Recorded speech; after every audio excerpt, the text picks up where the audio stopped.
আমাদের উদ্দেশ্যে গুরুত্বপূর্ণ বক্তব্য রাখবেন বাংলাদেশ শ্রমিক কল্যাণ ফেডারেশনের সংগ্রামী কেন্দ্রীয় সভাপতি, সংগ্রামী শ্রমিক নেতা জনাব অ্যাডভোকেট আতিকুর রহমান।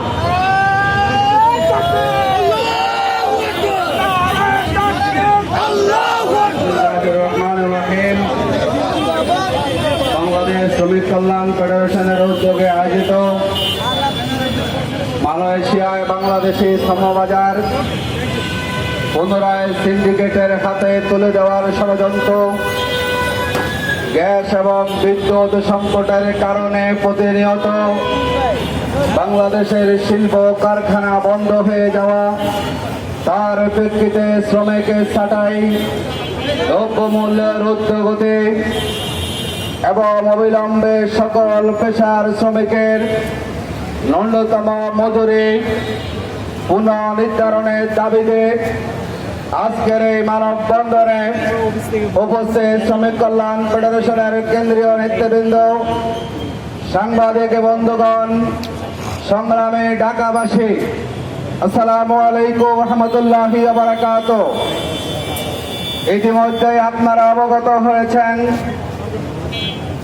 মালয়েশিয়ায় যারা আমাদের শ্রমজীবী মানুষ সেখানে যাবেন, বিগত ফ্যাসিবাদের আমলে যেভাবে সিন্ডিকেট করে মালয়েশিয়ার শ্রমবাজারকে বন্ধ করা হয়েছিল, আমরা দেখলাম ২৪ পরবর্তী বাংলাদেশে জনগণের ম্যান্ডেট প্রাপ্ত একটি সরকার তারা আবার মালয়েশিয়ার শ্রমবাজারকে তারা ২৫টি কোম্পানির হাতে ছেড়ে দিয়ে তারা আবারও সেই সিন্ডিকেটের পুরনো পথে হাঁটা শুরু করেছে।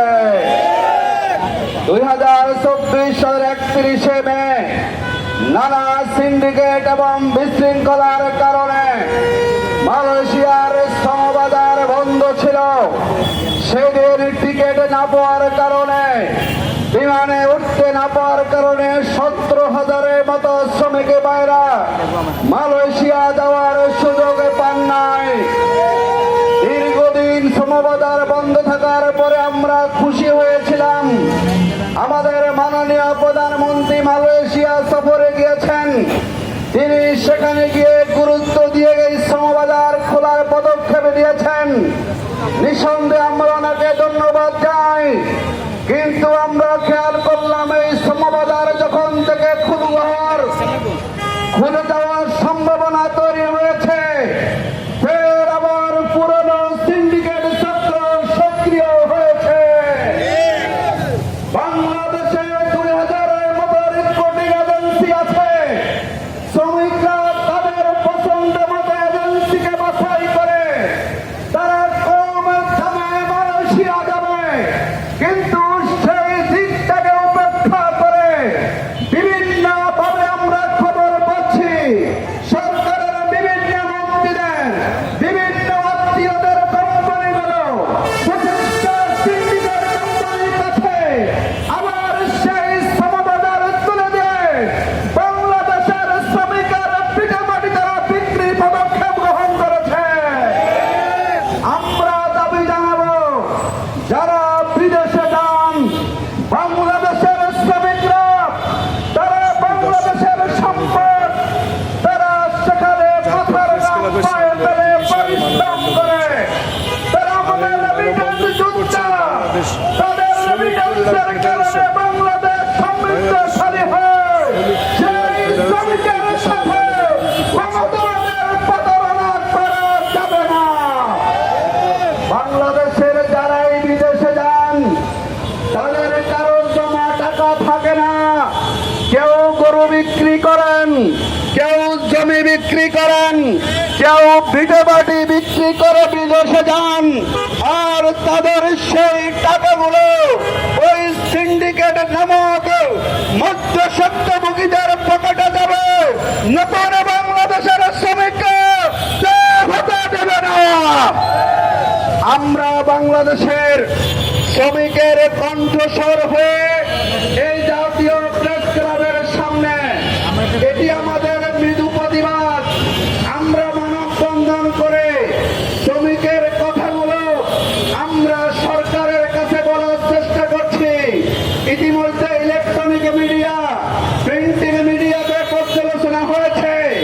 বিশ্লেষণ হয়েছে 25টি কোম্পানির কাছে আমাদের শ্রমবাজার ছেড়ে দেওয়ার যে উদ্দেশ্য, এর সাথে কেউ একমত পোষণ করে নাই।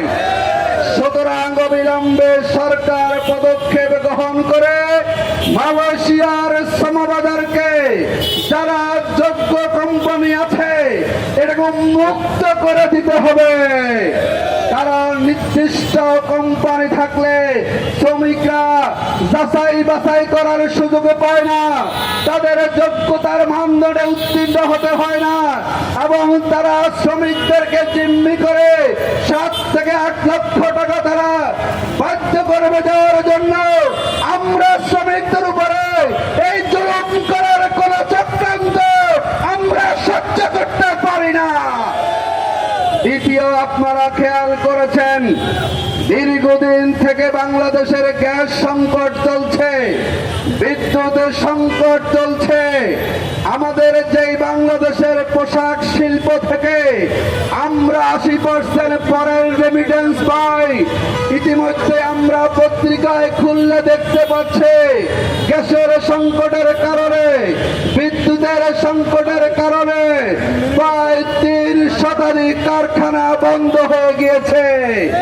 এই কারখানা বন্ধ হওয়া মানে হচ্ছে যারা সেখানে শ্রমিক ছিলেন তাদেরকে মালিক কর্তৃক ছাঁটাই করা হয়েছে। হাজার হাজার শ্রমিককে চাকরি হারিয়ে তাদেরকে আজকে বেকারত্ব গ্রহণ করতে হয়েছে। আমরা পত্রিকায় দেখলাম আমাদের বর্তমান সরকার বলেছেন তারা 18 মাসে 1 কোটি মানুষকে তারা কর্মসংস্থান দিবেন। আমরা খুশি হয়েছিলাম, কিন্তু আমরা দেখলাম বিগত 6 মাসে সরকারের ব্যর্থতার কারণে 95টি কারখানা বন্ধ হয়েছে। এই কারখানাতে প্রায় 62,000 শ্রমিককে চাকরি হারাতে হয়েছে। আমরা সরকারকে বলবো, চাকরি আপনারা দিতে পারেন আর না পারেন, দয়া করে আমরা যেখানে কর্মরত আছি সেই জায়গার নিশ্চয়তা আপনাদেরকে দেন। আপনাদের চাকরি দিবেন বলে আমাদেরকে চাকরি ছেড়ে ঘরে গিয়ে পরিবার পরিজন নিয়ে অভিশাপের জীবন যাপন করতে হবে, এটা আমরা কখনো শ্রমিকরা চাই না। অবিলম্বে আহ্বান করব সরকারের প্রতি। সরকারের এক মন্ত্রী এক ধরনের কথা বলেন, কেউ বলেন 2 বছর লাগবে, কেউ বলেন 1 বছর লাগবে। আমরা প্রশ্ন করতে চাই, যদি 2 বছরে বাংলাদেশের গ্যাস এবং বিদ্যুতের সংকটের সমাধান করতে আপনারা সময় নেন, এই 2 বছরে বাংলাদেশের শিল্প কারখানা থাকবে না। আমরা খেয়াল করেছি বিগত কয় মাসে প্রায় 40% উৎপাদন কমেছে, অর্ডার কমেছে। আর এই সংকটের কারণে আমাদের পাশের দেশ ভারতে সেখানে আমাদের পোশাক শিল্পের অর্ডার যাচ্ছে। তার মানে কি আপনারা ভিন্ন কোন কৌশল অবলম্বন করে পাশের দেশকে সুবিধা দেওয়ার জন্য এটি গ্রহণ করেছেন কিনা জনগণের কাছে আপনাদেরকে জবাবদিহি করতে হবে।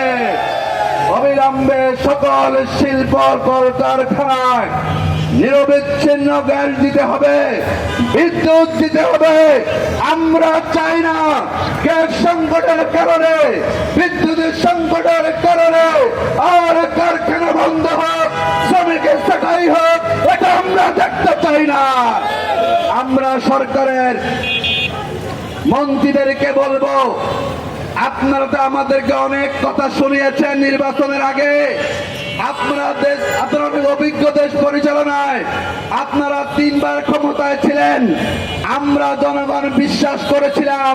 দুর্ভাগ্য হচ্ছে এই 6 মাসে দেশ পরিচালনার কোন অভিজ্ঞতা আমরা দেখতে পাই না। বরং আপনারা বাণিজ্য বলেন সব ক্ষেত্রেই আপনারা দুর্বলতার, অনভিজ্ঞতার পরিচয় আপনারা উপস্থাপন করেছেন। বিগত 3 থেকে 4 মাস ধরে দ্রব্যমূল্যকে আপনারা নিয়ন্ত্রণ করতে পারছেন না, বাজার মনিটরিং হচ্ছে না।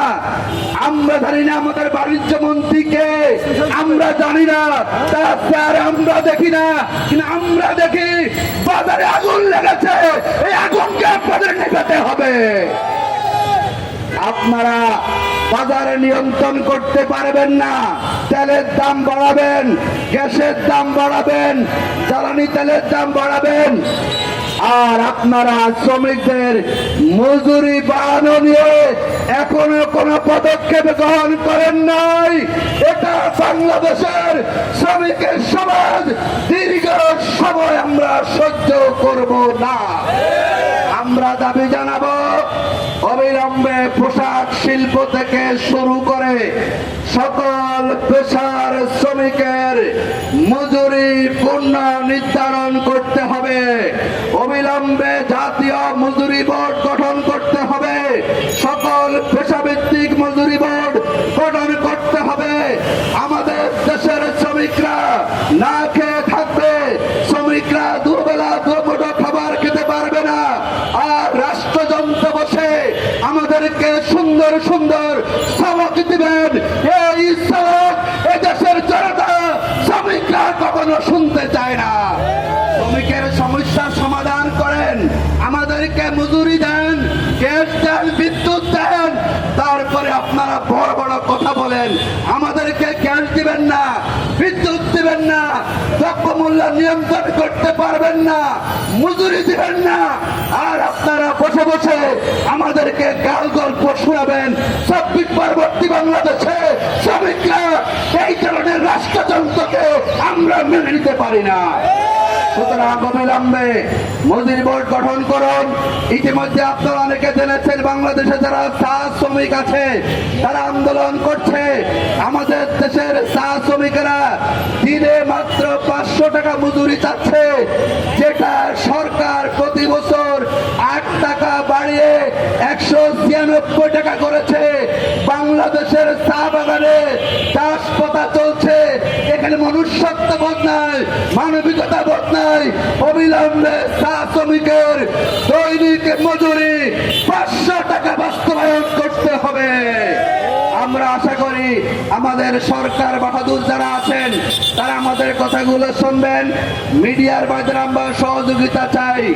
আপনারা শ্রমিকের বন্ধু হবেন নিঃসন্দেহে, আপনারা গরিব মানুষগুলোর বন্ধু হবেন।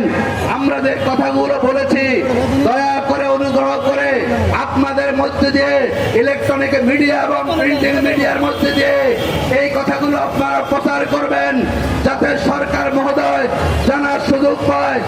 এজেন্সির বাইরে এখানে আছেন, আপনারা দয়া করে উদ্যোগ গ্রহণ করবেন। আমরা মনে করি সরকার শ্রমিক বান্ধব হয়, তারা এগুলো মেনে নেবেন। আমরা শ্রমিকরা সরকারের বিরুদ্ধে মাঠে নামতে চাই না। আমরা অধিকার পেতে চাই, যে আমরা আমাদের অধিকার পাই, যে আমরা ন্যায্য মজুরি পাই। আমরা মনে করি যদি সেটা আপনারা দিতে না পারেন, ব্যর্থ হন, হয়তো সময়ের ব্যবধানে আমাদেরকে সরকারের বিরুদ্ধে রাজপথে নামতে হতে পারে। আসুন ভাইরা, আমরা ঐক্যবদ্ধ হই।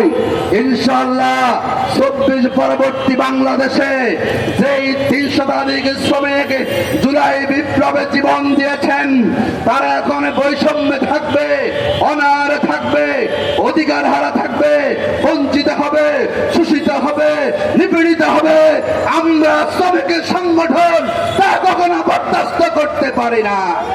আমি শেষ দিকে আবারও বলবো, অনুগ্রহ করে মালয়েশিয়া শ্রমবাজারকে উন্মুক্ত করে দেন, যাতে কোনো সিন্ডিকেট চক্র ঢুকতে না পারে, যাতে কোনো সাব এজেন্টের পকেটে শ্রমিকের টাকা ঢুকতে না পারে। এবং অবিলম্বে আপনারা 6 মাস পার করেছেন, মজুরি বোর্ড গঠন করে আপনারা মূল্যস্ফীতি সমন্বয় করে আপনারা শ্রমিকের মজুরি নির্ধারণ করুন। আল্লাহ হাফেজ। বাংলাদেশ জিন্দাবাদ, বাংলাদেশ শ্রমিক কল্যাণ ফেডারেশন জিন্দাবাদ। আসসালামু আলাইকুম। সম্মানিত শ্রমিক নেতৃবৃন্দ, শ্রমিক ভাই বোনেরা, সাংবাদিক নেতৃবৃন্দ, আপনাদেরকে অসংখ্য ধন্যবাদ। আমাদের কেন্দ্রীয় সভাপতির বক্তব্যের মাধ্যমে আজকে সমাবেশের সমাপ্তি ঘোষণা করা হলো। আসসালামু আলাইকুম। যে সম্মানিত ঢাকা মহানগর উত্তর থেকে যে বাইরে আসছেন একটু বাম পাশে মহানগর সভাপতি